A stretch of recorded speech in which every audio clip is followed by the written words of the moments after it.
When all seems dark, one unique spark can light the way. There is a new, unique scripted BYU TV series called A Kind of Spark. So let's welcome actors Lola Blue and Caitlin Hamilton. I'm excited to hear about the show. Caitlin, let's start with you. Tell us about A Kind of Spark.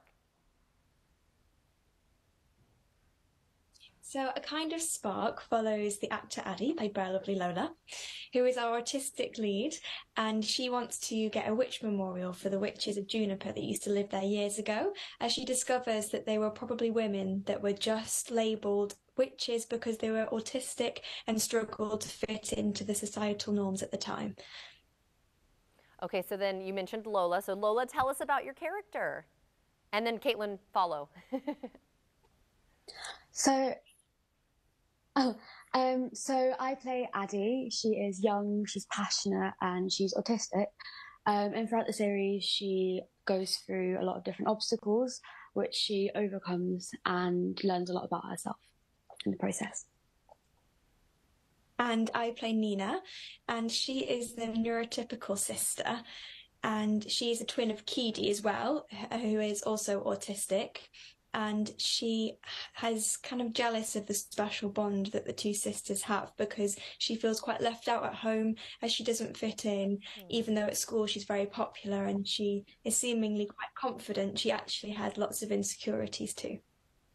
Okay, so then Caitlin, I have to ask, why did you feel it was important to be involved in a TV series that features neurodivergent characters and in particularly female ones? Well, being autistic myself, it was a case of the audition got sent through and I didn't say to my agents that I was autistic. I had never discussed that with them before because I didn't want it to limit me with roles that I was going for out of fear, really. And so when this came through, I was really, really excited because I obviously related to the other characters. But then playing the sister that was neurotypical was really exciting because it reminded me of my own sister. And I just really wanted to be a part of the project because I knew it would be a positive experience and something I could really grow in. Yeah, well, I hate that you felt you had to hide that from your agent, but I think it's wonderful that you've been able to be in this series and help out and kind of, because this is my next question. Lola, let me ask you. So why is it important for neurodivergent children to see themselves and their lives represented on screen? And I'm sure, Caitlin, if you have something to say too, you can chime in. Well, I think that firstly, this show is such a great example of neurodiverse and autistic representation. I think having such strong autistic female leads is something that we don't really see a lot, and I feel like the show demonstrates lots of different aspects of autism that aren't usually shown a lot in the media because I feel like just showing one or just a few certain traits of autism creates a very stereotypical image in people's heads and can lead to, harmful assumptions. And so that's why I think it's really important.